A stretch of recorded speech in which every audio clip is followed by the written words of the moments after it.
I believe a mistake that a lot of YouTubers and crypto influencers made in 2018 was holding on for far too long. They continued pushing moon narratives to their audiences even after it was obvious the market had turned. I'm operating from an objective perspective based upon the history of the Bitcoin charts that I've been studying rigorously for years now. The dominant factor in this is the Bitcoin halving. Every 4 years, technically every 210,000 blocks, the production of Bitcoin is cut literally in half. This causes a supply shock, causes the price to increase. You can think of it kind of like oil. When OPEC pulls back oil production by just a few percentage points, the cost per barrel can skyrocket because the production was cut.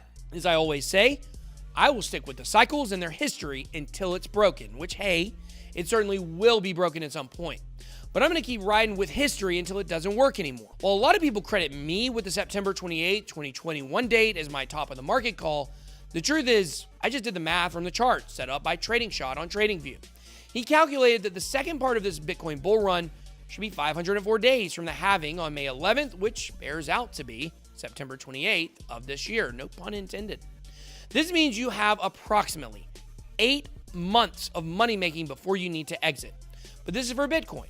In the last cycle, we saw altcoins pump for about a month after Bitcoin peaked. So for altcoins, the total end of this crypto bull run should be over by Halloween. So many people saying there wouldn't be a giant bear market.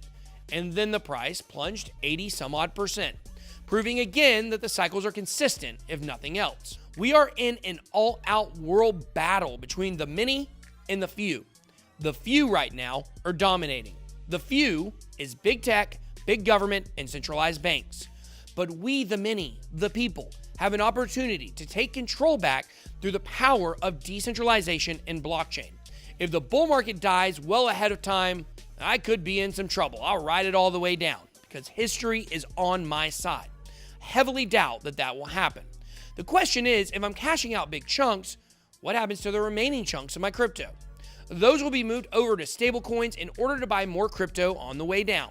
I will probably hold on to a few Bitcoin and maybe 100 ETH all the way through the bear market, just in case the cycle breaks to the upside. I don't want to miss out on that as well. But let me know, what is your crypto cash out strategy?